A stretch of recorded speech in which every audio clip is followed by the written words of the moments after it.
For the past 2 years, as was indicated, I was really honored to serve as the United States Ambassador for International Religious Freedom. I'm going to talk about some of the domestic problems that we have. And I take the debates we have in America over religious freedom very seriously. I really do. And I think the issue of how we balance out religious freedom claims and other civil rights claims, the question of whether or not corporations have a religious freedom status under our Constitution and under what conditions they do. I think these are divisive issues today, and I think that they are serious issues, and I take them very seriously. But I'm going to turn in a little while to the international scene, where I pray for the day when the problems that America faces on the world scene in terms of religious freedom are debates over whether corporations have religious freedom rights or not, how to balance out religious freedom claims and civil rights claims. Because today, 75% of the world's population lives in countries with severe restrictions on religious freedom, where people are arrested simply for worshiping God in the way that they believe, where they can be tortured in jail or put to death for saying things that they simply believe are the core principles of their religious faith, where people are attacked by others in their community, usually the majority, attacking the minority simply because the majority is offended by the way the minority lives its religious life. These are problems of a different dimension and a different order, all serious. But I really do pray for the day when the problems we have in the United States are the problems that the world has. For the United States has been an extraordinary country on the issue of religious freedom. Truly extraordinary. The founders of our country came with vision, embodied in our fundamental documents, in our Bill of Rights that says that all men are created equal. We hear in those words today, all people are created equal. What an extraordinary vision that is. It is a vision that transformed human history. That simple principle that all are created equal. We're endowed by our Creator with certain unalienable rights. Life, freedom, liberty, the right to determine your destiny, pursuit of happiness, the rights enshrined in our Bill of Rights to say what we want, to print what we want, to associate with like-minded people, to petition the government for redress of grievances, and to exercise our religious life free of governmental constraints. And we celebrate those rights, not just in the abstract. We celebrate those rights because without them, you cannot have the free marketplace of ideas that is the sine qua non of democracy. The ability to test ideas freely, without danger or threat to you for expressing your views. This was the first country in all of human history that in the 3 provisions on religion in our Constitution, free exercise of religion for all, no establishment of religion, not even a law respecting the establishment of religion. This law that kept government, creating a wall that kept government out of religion, allowing religion to flourish with a diversity and strength in America unmatched anywhere. In the democratic world today, only India rivals us in the number of people who go regularly to worship, the number of people who believe in God, the number of people who hold religious values central to their lives. Our framers came up with a revolutionary vision And as a result, this became the first country in the history of the world in which your rights as a citizen would not depend upon your religious identity, your religious practices, your religious belief. Nowhere else in human history had that existed before the United States. So this is the first country in which it does not matter if all 535 members of Congress believe that what you have to say is wrong. It doesn't matter if the entirety of Congress believes that the way you worship is wrong. The Supreme Court unanimously believes the way you worship is wrong. The Vice President of the United States, the President of the United States, believes that the way you worship is wrong. So long as your exercise of your fundamental rights does not infringe upon anyone else's, you have the inalienable right to say what you want and worship the way you want. What an extraordinary country. And you know, we didn't get there all at once. Like many of the promised values in the Declaration and even in the Constitution, it took a long time to actually see them fulfilled. There were state establishments of religion into the 1820s in New England colonies, the old Puritan colonies. There were tensions between religious communities in which those who had the majority tried to repress those who didn't. Clashes in Philadelphia between Protestants and Catholics into the 1860s and 70s. But in the ebb and flow of our fundamental freedoms, the midpoint kept expanding until in the 1940s. I think in part driven or touched by or influenced by, animated by the lessons of the Holocaust, of what happens when fundamental freedoms are not protected in a fascist country, and the huge damage to humanity that ensues. Our court began to robustly interpret our First Amendment promises of freedoms across the board, with expansive cases on freedom of speech and freedom of protest and freedom of association in the 1940s, 50s, and 60s.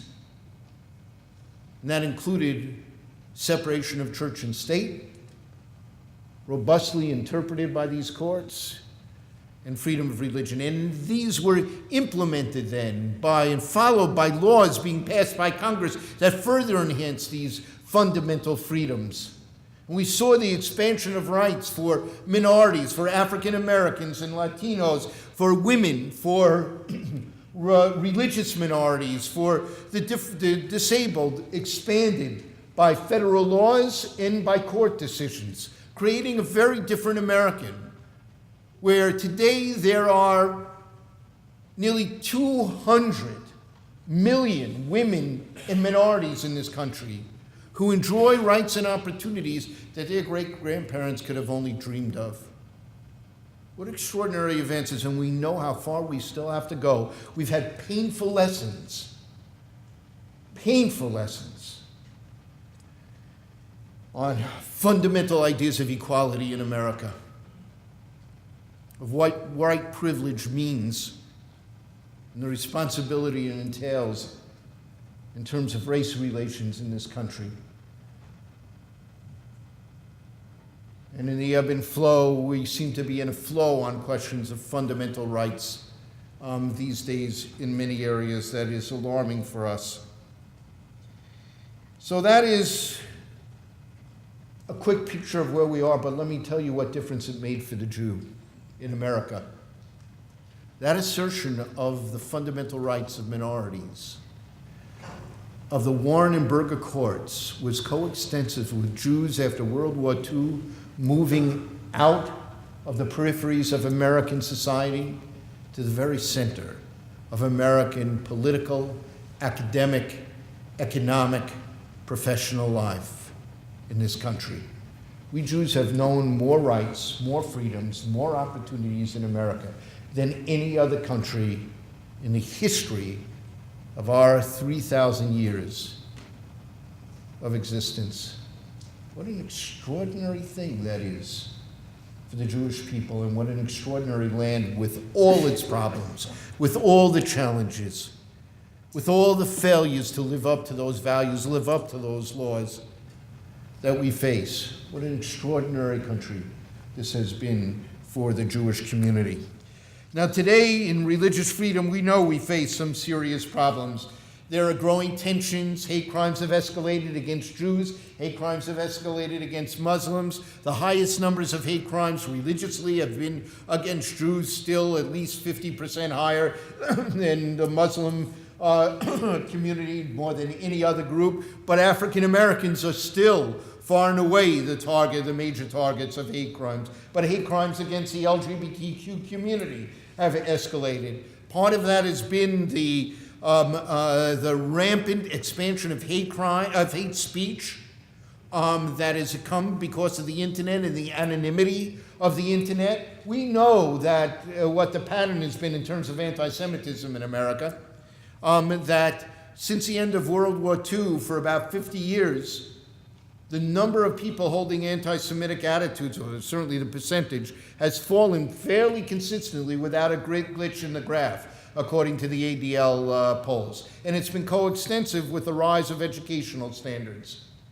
And there are new forms of anti-Semitism, politicized anti-Semitism, that have taken root in our college campuses today that we face. But if you look at all 330 million Americans, these really hold.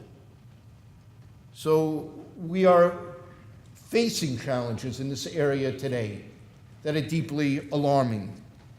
The Muslim ban that is going in its third round of court cases now added to the intensity. Look, very frankly, the coarseness of the president's language in his characterization of different groups.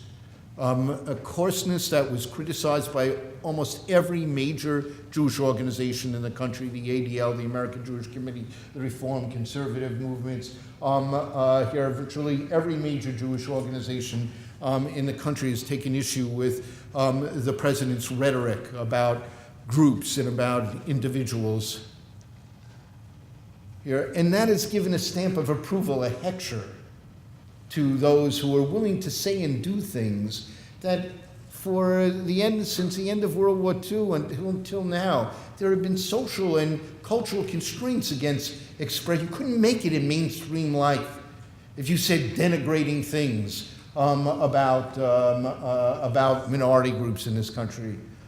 Those constraints have been lifted, and how we put them back is one of the central challenges that we face. It'll be interesting to see what happens in the end with this version of the Muslim ban, but the president's rhetoric during the campaign aimed at targeting the Muslim community and then the immigrant community exacerbated some of these tensions that we face. That's being litigated now. Most of the organizations here in the Jewish community have a very strong policy on a broad, open immigration policy here in the United States, and really take issue with the way that the administration has handled this. Then there is something we were talking at dinner about at some length, the question of the Johnson Amendment. The president indicated that he will have one major key priority that, in his view, will do more to help the Christian community in America than any other thing that he's going to do. Why in his mind it was what I'm about to talk about still eludes almost everyone.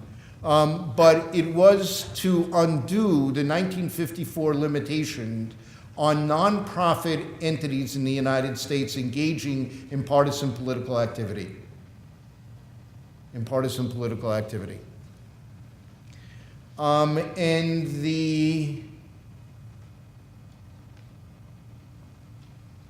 That includes religious entities in the United States.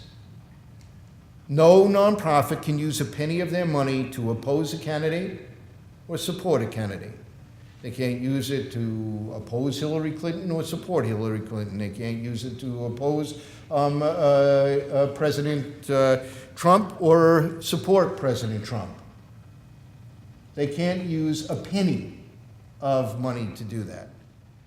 And that includes not using the pulpit in the capacity as the pastor or rabbi or imam of a religious entity to oppose or support a particular party or a particular candidate. You can talk about issues, and people can read between the lines to have a sense of who you would be who you would personally be favoring by the focus on issues. As I said before, it used to be that most issues were decided that the Jewish community and the mainline Protestant and Catholic community in America cared about were decided by bipartisan votes in the Congress of the United States.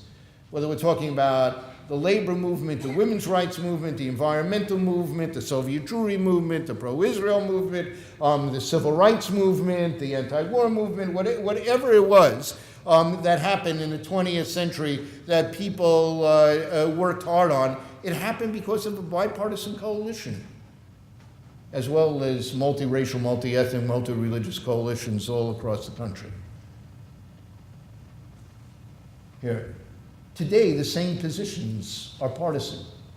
It isn't that the positions being preached from the pulpit have changed, but they have partisan resonance now, which requires a certain kind of delicacy about and thoughtfulness about the way that clergy using the pulpit talk about these issues, to recognize that good moral people can differ on these issues, and to talk about acknowledging that and give expression to what the differing views are before giving your own view on the issue. This is a challenge that we have, but the limitation on partisanship has been a key part of our fabric for the last 70 years.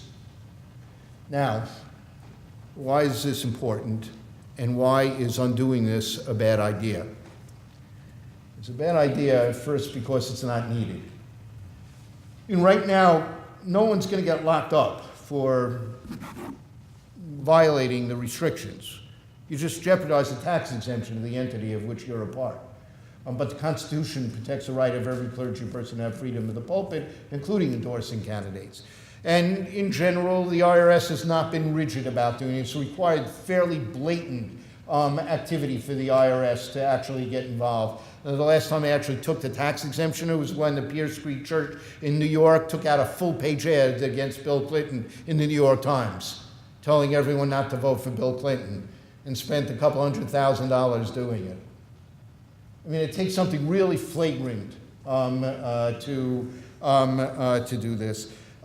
Secondly, it would be a disaster we have enough problems with our elections already without opening up this Pandora's box of allowing tax-deductible money that goes to nonprofits being used for political purposes.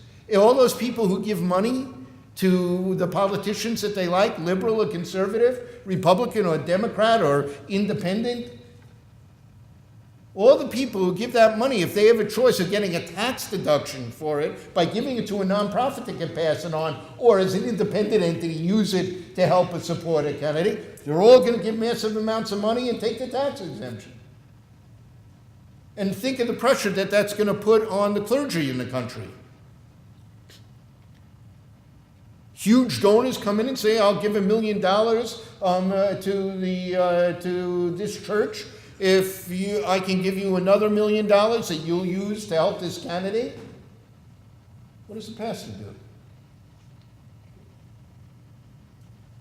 In addition to which, we've worked very hard to say that because of separation of church and state and freedom of religion and the confluence of the two, that we have special protections and exemptions that other entities don't have. So we don't file 990s. That means contributions to us are invisible. It's one thing when they're being used for religious purposes. It's another thing when they're pass-throughs to a political entity.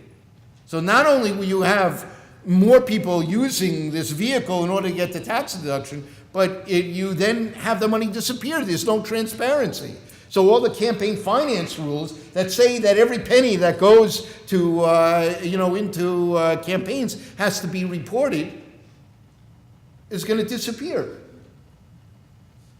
In addition to which, just for the sake of religion, we have enough divisions about the music in our churches and the sermons our clergy give and the liturgy that we have without bringing the most divisive issue in American life into the supporting one party. What happens if somebody in your congregation is running for office?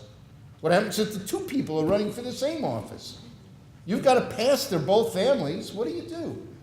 Here. It's no wonder that polls, let me just stick that with the Jewish community, polls in the evangelical community in the United States say 80% of evangelicals do not want their pastors endorsing candidates. However, if you poll the clergy, 90% of them don't want pastors endorsing candidates. Overwhelmingly, the American people don't want this. So I hope the president will think better of this. The indications are that he may already be thinking of it when he actually introduced his executive order, and when Attorney General Sessions issued guidelines that I'll talk about in a moment.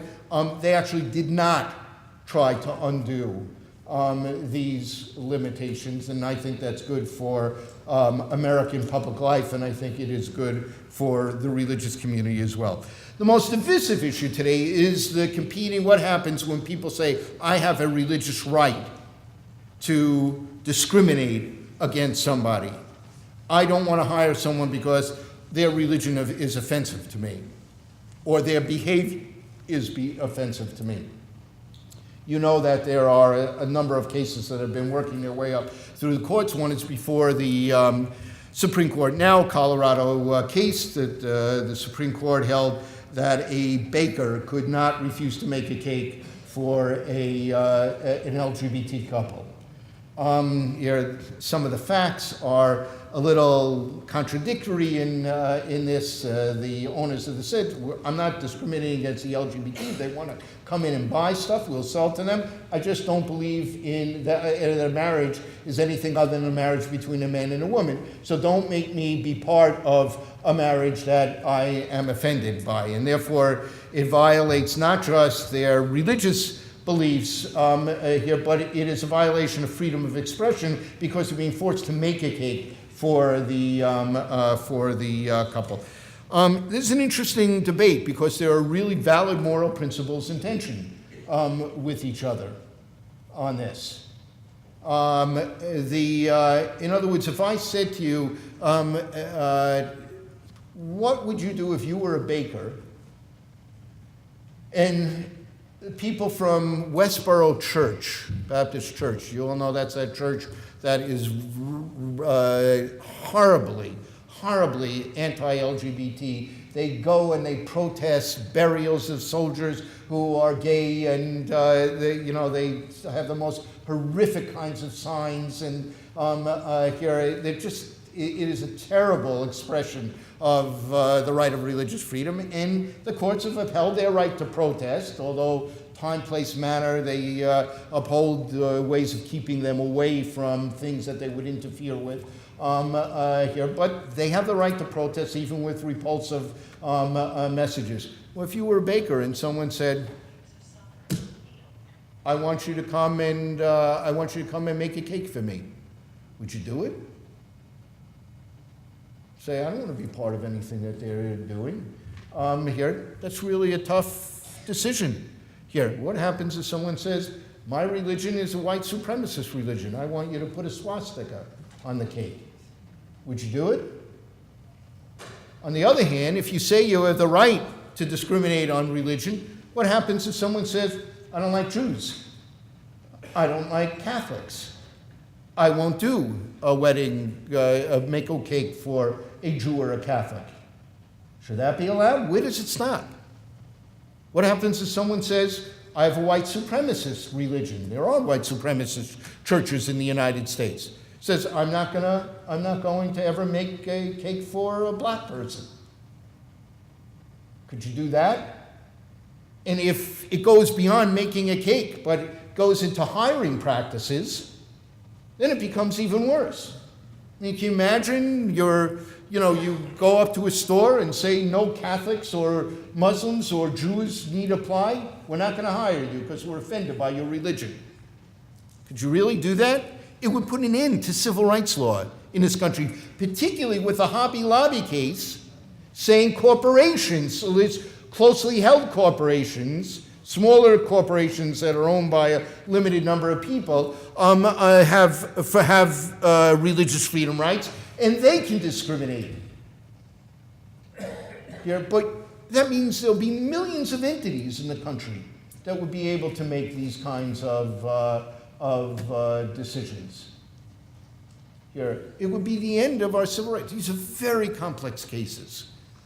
In the main, and many of us are divided on them, we recognize there are valid claims in tension with each other.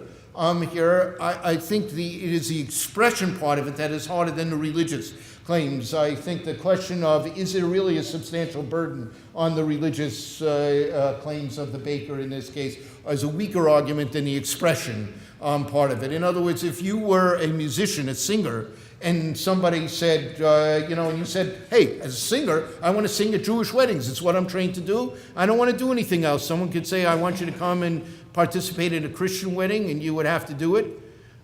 Here, where artistic expression is involved, it becomes complicated. I think the free expression rights often outweigh it. Whether a cake fits into that, if you say a cake fits into it, what about the hairdresser using their artistry? What about the gown designer using their artistry? Do you see that you're opening up a Pandora's box that can end the civil rights structure we have that says if you are a public entity, a public accommodation, someone doing business in the public, licensed by the state to do business, you cannot discriminate against protected classes in the United States. Because all of these arguments were made in the 1960s and 70s against all of the civil rights laws about public accommodations. In the main, wherever the courts have heard these cases, the civil rights claims have prevailed as being a compelling interest of the state that can trump the free exercise, free expression rights that are involved. And that is a position that many of the organizations that the Reform Movement has worked with, the American Jewish Committee worked with, have taken. But everyone is struggling over exactly what briefs they're going to sign on and how narrow their briefs are going to focus on the issues before the court and how wide it is. And that is a testimony to how complicated this is. Have I clarified all of these issues for you so you will know exactly where you would come out on this issue? It really is a really tough decision. I almost want to take a vote on what people would do on the Master Cake case, but I'll avoid that for now. The president, the administration just last week, I think last week, 2 weeks ago, issued 2 sets of rules and regulations that are deeply troubling. One is Attorney General Sessions' guidelines on religious liberty that he issued. And he raised a whole bunch of issues. On the one hand, he laid out 20 principles about religious liberty. If I just read you the principles, you'd all say, hey, yes, that's religious liberty in America. I get that. But when you read it, the ambiguity of the language, the lack of clarity about what's being said, actually is going to lead to people being able to argue the restrictive case that religious liberty trumps all these others. Let me give you a few examples. He talks about, in Hobby Lobby, they talked about only the religious liberty rights that closely held corporations, smaller businesses, or even if it's a larger business held by a limited number of family or something like that, which was the case in Hobby Lobby here, that they have religious freedom claims. And so if they find something offensive to their religious principles, they can act on it, or they may lose. The court was quite clear that if harm will happen to the third party, that they might lose. Let me explain that. In Hobby Lobby, it had to do with whether or not contraception services had to be provided in the health program. That was the part of the ACA and the debate over that. And what the court said is Hobby Lobby has a free exercise of religion claim here, that we recognize that the state says it has a compelling interest in providing reproductive health care services to the women, but the other part of the test has to be the state has to pursue that compelling interest in the way that least restricts the freedom that's involved. And they said you gave another approach, a pass to all of the religious entities in the country where they didn't have to provide this service. The insurance company would provide it because it doesn't cost the insurance companies anything to do it. There's a savings when people have contraceptive coverage because you don't have all the complications of pregnancy and childbirth. So it actually is beneficial financially to the insurance companies. So they said to the religious entities, you have a pass on this. If you don't want to provide because you have religious objections, the insurance company will do it. And the court said, how can it not be a least restrictive means on the religious claims of Hobby Lobby if you don't give the same ability to cover the women as you gave to the religious entities? The government's interest is being met that way. That was a really crucial part of the court's decision.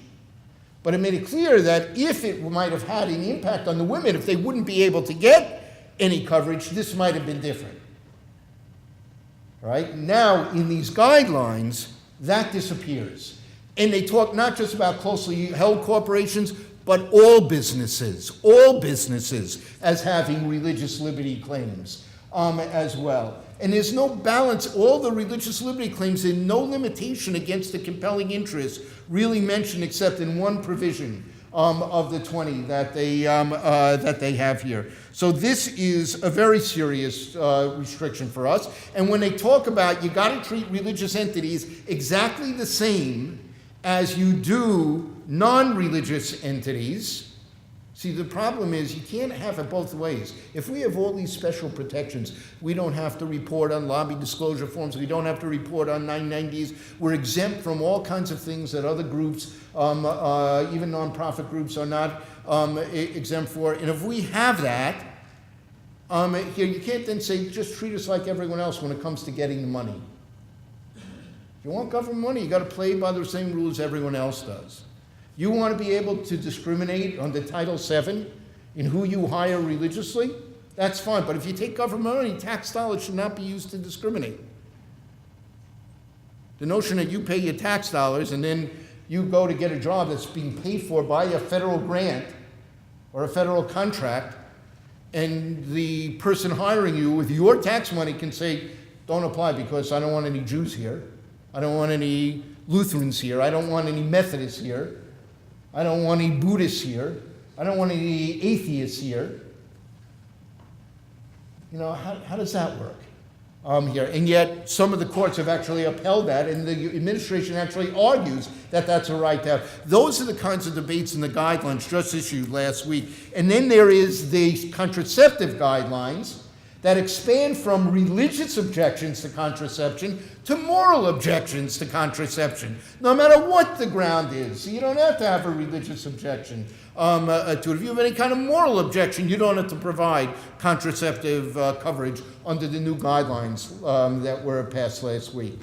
So these are very serious constraints that we have to look at very carefully. These guidelines are just out, and we have to pay careful attention to how they're going to actually be implemented. The language is so vague that these kinds of interpretations I'm talking about would make a lot of sense over the wording chosen there. It's up to those who want to see reproductive rights and contraceptive coverage to significantly make the fight to ensure that the practices of non-discrimination that have existed continue. I don't know if Reverend Tom is still here. Is she? Or did she take off? I think she took. Oh, she is here. So her husband also Reverend Tom, here was headed the faith-based office at the Labor Department for a number of years in the Obama administration. And the Obama administration put through a number of executive orders, said, if you want a government contract, if you want a government grant, you cannot discriminate in who you hire, who you serve, and that includes the LGBT community. Here, you don't want, if you want to discriminate, don't take government money. But if you want government money, you can't discriminate. And we're seeing that an effort now by this administration really to undo and untangle those kinds of things here. To transition to the international side of this huge debate that has enormous resonance for the religious communities over refugees. So many of the refugees across the globe are refugees from religious persecution. As I indicated, 75% of the world's population lives in countries that have serious restrictions, often many of them subject to violence because of their religious practices or beliefs. Here today we have more refugees, 22.5 million, than at any time that we know of in human history. We have more displaced people inside borders or people who have fled countries but aren't registered as refugees, some 66 million, than at any time, more than at the end of World War II now. We just passed those numbers recently. And heart-wrenching stories. Aylan Kurdi, that 4-year-old Syrian child lying dead on the beach with his mother and brother lying dead just a little ways away. Who will ever forget the searing image of that? And at a time we need to be more expansive in bringing people who are seeking just what Jews have always sought: safety and freedom. Here, we are closing our borders. We've been averaging over the last 7-8 years, 95,000 formal refugees admitted to the United States. The president wanted to go up to 110,000 a year. President Reagan hit 140,000 a year. This is not a partisan issue. We thought the president would drop to the 75,000 range, 45,000 for this year. 45,000 at such a time as this. We who have set a model for the world. And having been inside government, I know firsthand the intensity of the vetting process of the people that have come in. I mean, look, people who have been refugees, 3 million of them, 3 million refugees admitted to the United States since 1975. There are people who have committed crimes of all kinds, but almost none have been involved in any kind of terrorist activity. Almost none. And the intensity of the vetting process means it can take 2 years on average, sometimes much longer in countries where it's harder to get information until people are actually allowed into the United States. We do so much better than the European countries do, have taken in so many more people than we have, and sometimes have run into problems from refugee communities because they haven't done the vetting that we've done. Here, not one act of terrorism from any of the countries that are under the ban. Any of the bans, any variant of the bans that have been implemented. The president said he needed time in order to come up with tougher vetting standards. Okay, go for it. Make them tougher if you want. But he's already had more time than he said he needed to come up with them. Doesn't matter whether the court struck down the ban or didn't. That was a separate process from trying to toughen the standards. Why at this time, just a few weeks ago, he dropped the number to 45,000 is extraordinarily mystifying and extraordinarily painful at this time. We know what it is like to be a refugee community. We who have been forced to flee scores of times from countries, from regions where we've been banished or threatened and had to flee, seeking safety and freedom. We know what happens when good people shut the doors to safety and freedom. We know what it was like in the years right before the Holocaust when those doors were shut to our brothers and sisters, the Jews who were fleeing to safety on the St. Louis and had the doors closed to them. And I'm proud of the fact that the Jewish community has been at the forefront of arguing for higher limits. And the work that Hayes has done and the American Jewish Committee that really has led in the Jewish community on the immigration issues, the reform movement has done here, almost every major Jewish organization working together to try and undo this policy at this time. If it wasn't vivid before how bad things were, the Rohingya Muslim crisis has made it somewhat clear. When I came on, my first visit was to Iraq. A couple of weeks in Iraq to visit the beleaguered victims of ethnic cleansing and genocidal activity. The Shabak, the Christian communities, the Yazidi community. I'm proud of what America did. There would have been genocide against the Yazidis. There would have been genocide in the sense of actually carrying it out had not President Obama decided to intervene. And I'm proud of the work that the office that I was in did in providing information about the plight of the people on Mount Sinjar at that time. Because of the extensive network of contacts we had, we were able to put our intelligence people in touch with people on Mount Sinjar right when the president decided to act. And countless lives were saved. Oh, but it is so hard to see the path to actually restore these communities. The United States is working day in and day out on that task. I was actually charged by the president, in addition to my other responsibilities as a special representative for minorities in Iraq, in the Near East, and in South Central Asia. Was able to hire another person who specialized in this area to head up that work for us. It is a the tragic stories of the people in Iraq and Syria, the challenges these communities, historic communities. Christian community was there 500 years before the Muslim community developed. And it's been unbroken since, just like the Jewish community was there 1,500 years before. And they're being eviscerated. I believe that we can help save these communities, but it requires the kind of international cooperation to ensure their safety when they return home on the Nineveh plain, to give them a sense of hope that things will be better. And I believe that Prime Minister Abadi is far more committed than his predecessor to making that happen. Here to provide the kind of counseling to the number of people who lived under the terror of ISIS's rule. These are very serious challenges. My last visit, after one of my staff people counted this up and shared it with me just 2 weeks ago, after 65 times I warned in the 2.5 years about the Rohingya crisis, our long visit to Burma.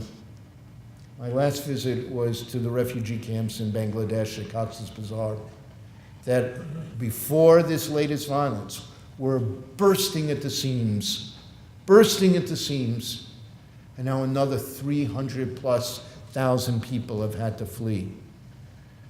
And the stories that are heart-wrenching stories of women sitting with me with her 2 teenage daughters, describing when the soldiers held her down as they raped her 2 daughters. A number of Malavis, the imams, the Malavis of that community, described being beaten brutally and all of their holy books burned in big bonfires, and the building, I can't call it a mosque, it was a hut that served as their prayer center, being destroyed and razed to the ground.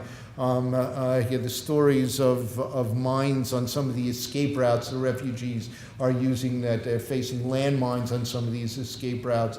It is an extraordinary story, and I understand the very real challenges that Aung San Suu Kyi and her party faces to try and stabilize a country coming out of military dictatorship. But as so many people tried to argue with her when she said she needed time to solidify her position, if you let this fester, we're talking about speaking with her 1.5 years ago, if you let this fester, it is going to destabilize your country and undercut everything that you are trying to do. And this is a huge challenge for us. Bangladesh does not want to give. They've been so generous taking these people in, so generous, but they don't want to give them formal refugee status so they know they'll never leave. The international community has to deal with this crisis, and it remains a central challenge for us. And I had the opportunity to visit refugee camps all across the globe. Here, it is always the children, particularly in the camps that aren't run by UNHCR or by the better nonprofits. It is the children, like Island Kurdi, who died first. In so many areas of poverty across the globe, it is the children in the refugee camps caught in the midst of violent conflict. The global refugee crisis from Southeast Asia to Syria pricked the conscience of all of us. And we need to speak out for the children, not just in the refugee camps, but on the streets of our cities, those trafficked in brothels and sweatshops of nations across the globe. Speak for them with voices so powerful that they cannot be ignored. Nellie Sachs, a Nobel Prize-winning poet who fled Nazi Germany, wrote of the Holocaust, "O night of the weeping children, O night of the children branded for death, sleep may not enter here. Terrible nursemaids have usurped the place of mothers. Instead of mother's milk, panic suckles the little ones. Yesterday, mothers still drew sleep toward them like a white moon. There was a doll with cheeks deluged by kisses.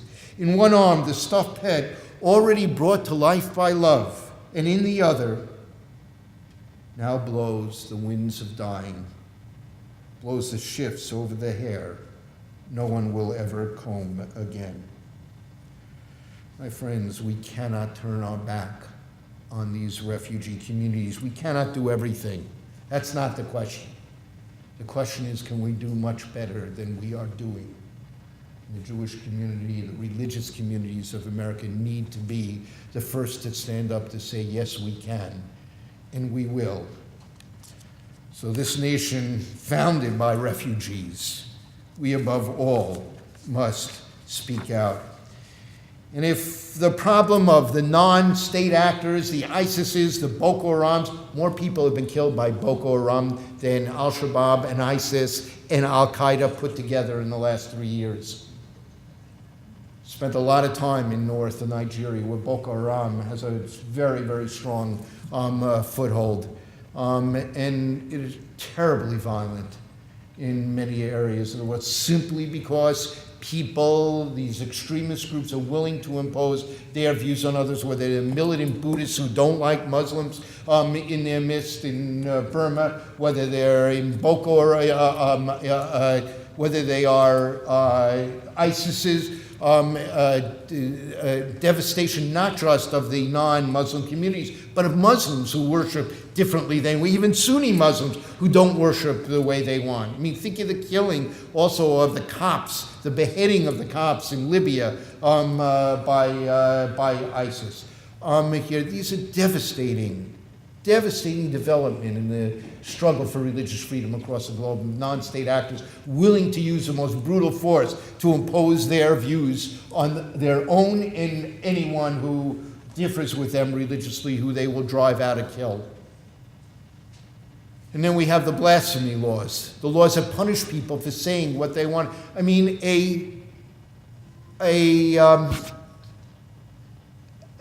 to be punished simply because you question God. You don't think you're one of those sects of Islam that doesn't think that Muhammad was the last prophet. That can get you a death penalty, just saying that. Even though that is the central belief of your particular sect, that can get you a death penalty in 12 countries across the globe. About a quarter of the countries have blasphemy laws. About 10% of the countries have apostasy laws. They will punish you if you convert out of whatever the religion controlled by the majority. It's always a majority oppressing minorities, right? I mean, the only country in which a minority oppresses the majority is Bahrain. And one of the irony is, For minorities in Bahrain, actually the government is fairly tolerant, and they have as much freedom as any country in that region of the world. But if you're part of the majority in Bahrain, you face brutal oppression by the Sunni minority that controls the government. The problem of blasphemy laws is a devastating problem. You never know when someone's going to make an accusation against you that can get you arrested. In Pakistan, 40 people are on death row. 40 people are on death row. One of the proudest moments I was sitting in a courtroom with Khartoum when the two most prominent religious prisoners of conscience who were threatened with a blasphemy count were set free. And Miriam Ibrahim had been set free. The courts were working at that point in a better way in the last number of years to give a little more protection to some of these people accused of blasphemy or in danger of being accused by blasphemy. But because the government gives its stamp of approval of the blasphemy and suggests there can be a death penalty, people will take the law into their own hand. So mob violence, when accusations of blasphemy are made, is truly, truly devastating here. And there are examples all across the globe where that has happened. I mean, think of Raif Badawi. This is a different issue. Raif Badawi, the person you remember in Saudi Arabia, the blogger who was condemned to 1,000 lashes because of a blasphemy conviction, or Farkunda, a woman in Afghanistan who after leaving the mosque, argued with the caretaker of the shrine that he was selling charms that he shouldn't be selling. And they got into a violent argument, and the caretaker accused her falsely of burning the Quran. And a mob came and stoned her to death, beat her to death, set her body on fire, ran over her with a car. Police were there. They tried to intervene, and they decided they couldn't do it, and watch all this happen. Here are the number of cases, or the mayor of the largest city in Indonesia that prides itself on its tolerant, more moderate form of Islam, accused of blasphemy because he quoted a line in the Quran that suggested that it was okay for Muslims to vote for him as a Christian. He was accused for blasphemy. He was immensely popular. He showed the diversity. He was a symbol of the diversity. A Christian of Chinese origin in Indonesia being elected as the mayor of Jakarta. And he eventually gets convicted in the middle of an election campaign, which he was the lead vote in the first round, and then the intensity of the more extreme elements in the country who accused him of blasphemy began to take hold, and he loses the election and gets sentenced to 2 years in prison. And we fight for it all the time. And then what I hear from the leaders in the countries are, well, what about all the European countries that have blasphemy laws? And there are a number of them that do. Some even with imprisonment still available. Fortunately, a number of them are now recognizing this is a problem and abandoning them. Or, I hear, who are you to preach for us? What about the 6 states in the United States that have blasphemy laws on the books? Did you know that? Massachusetts, Pennsylvania, Michigan, Wyoming, Oklahoma, South Carolina, all have blasphemy laws on the books. Yes, the Supreme Court said in the early 1950s they can't implement them, but the fact they're there remains an irritant, and I couldn't speak on domestic issues when I was at the State Department, but now that I'm free, I'm going to make it a major priority to try and convince these 6 states that they should abandon those laws and repeal those laws and take them off the book as a model for the world. So these are serious challenges that we face. For the sake of all of those people everywhere across the globe who live terrified to speak of their faith openly, who are driven out of their lands, who are imprisoned and tortured simply because they love God in their own way or they don't believe in God. We have to be a source of hope. That's what the office that I was honored to run has done. It has brought hope and lifted up the stories in countries all across the globe. In the annual report that reports on every country, people would say to us, we didn't know anyone knew about us. We're a small group in this country where we're so oppressed. And you take our story and put it up in front of the world, and you go to our government and say that you're watching and they're violating international law. What a sense of hope that gives us. I'm extraordinarily proud of what the United States stands for in terms of religious freedom and what difference it makes. Allow me to conclude with a personal story. In the summer of 1939, my father traveled throughout Poland and Palestine. He was one of the last to see the glory of European Jewry in full bloom before the nightmare of Nazism enveloped and destroyed it.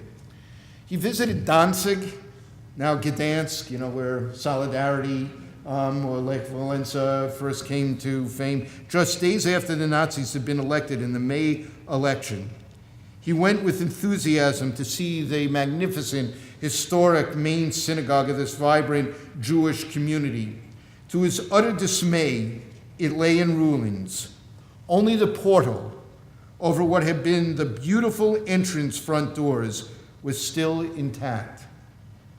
On the lawn, there was a sign which had been erected during the election campaign by the Nazis, which read, Komm lieber Mai und mach von Juden uns frei.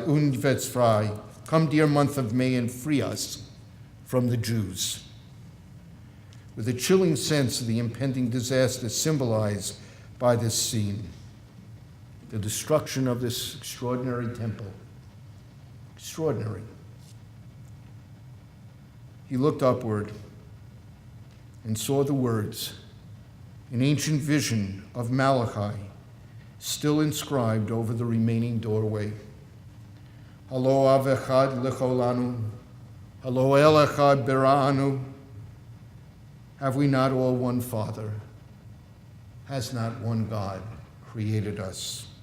Two visions, one of hatred and tyranny, the other of brotherhood and sisterhood, of unity and peace, one of oppression, the other of freedom, one of darkness and despair, the other of light and hope.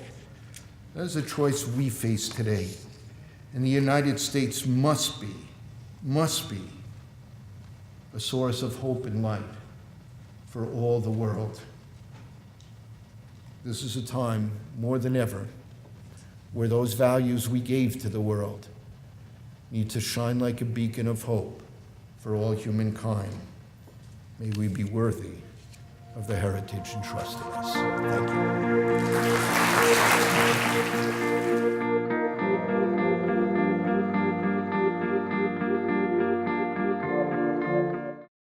We would be pleased to send a complimentary DVD of this program to anyone who wishes to support JBS, the Jewish Broadcasting Service, with a tax-deductible gift of $36, double chai or more, to the nonprofit organization Jewish Education in Media.